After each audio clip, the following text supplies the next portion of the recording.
Hi hamster lovers and welcome to Pancake's channel. Today I'm going to be talking about why hamsters need large cages. Even though they're small animals, they're very active and can run up to 9 kilometers per night. They need to be given the opportunity to express their natural behaviours such as burrowing, foraging and other things. They wouldn't be able to perform these behaviours in a small cage as there isn't enough space for the enrichment that they need. Not having the opportunity to express their natural behaviours and take out their energy on something will lead to them being stressed. This can lead to them presenting stress behaviours. This includes bar biting, cage pacing, monkey barring, lethargy or low activity levels, cage aggression and other repetitive behaviours such as digging and chewing at the enclosure. Long-term stress can lead to a disease called wet tail in hamsters. This is a life-threatening disease. There have also been multiple studies on the effect of cage size and enrichment on a hamster. In a study done in 2007, they took 60 female Syrian hamsters. They were housed individually in 4 different cage sizes. These were then compared in order to draw conclusions about their welfare. All cages were equipped with an 11.8 inch or 30 centimetre wheel. All cages also had standardised enrichment and bedding depth. Bar chewing, which is a stress behaviour, was observed in all cage sizes.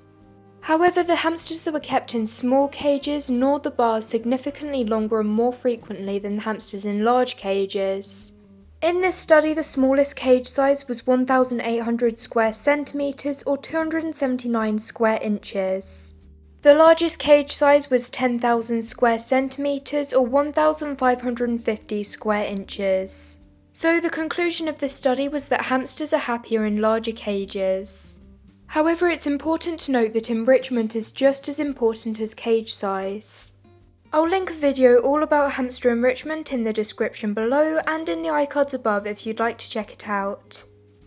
Having deep bedding is also incredibly important for the hamster and you won't be able to fit this in the tray of a small cage. Having deep bedding allows them to burrow, which is a very important natural behaviour for them. It's also important that their bedding's able to hold burrows. To help with this, you could combine different types of bedding such as hemp, aspen and paper-based, as well as some soft, dust-free timothy, orchard grass or meadow hay. Syrian hamsters also need a wheel that's a minimum of 11 inches and you wouldn't be able to fit that in a small hamster cage. Nor would you be able to fit a large enough sand bath. Now I'm going to set up a small, unsuitable hamster enclosure that I got second hand to prove this point. So here's the cage. It's the Pets at Home wire hamster and mouse cage. You'd only be able to fit a maximum of 2.5 inches of bedding in here, which isn't enough for them to burrow.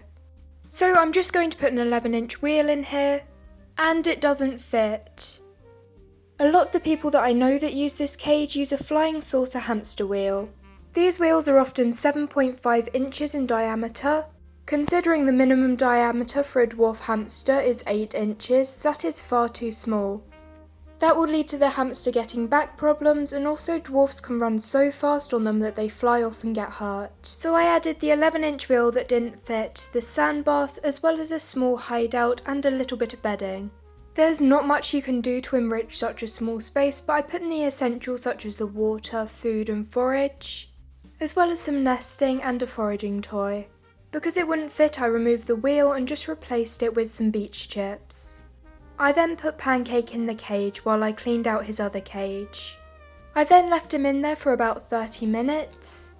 During this time he was displaying multiple stress behaviours. In this sped up clip he's displaying cage pacing. Cage pacing is indicative of an animal who is coping with stress by disengaging from its environment through repetitive goalless behaviour. Put more simply, it's when animals walk back and forth or in circles in a cage. About 10 minutes in, he already started bar biting. This is of course another stress behaviour, but this is not a behaviour that they do to wear down their teeth. Hamsters use hard food, like seeds, as well as wood to wear down their teeth.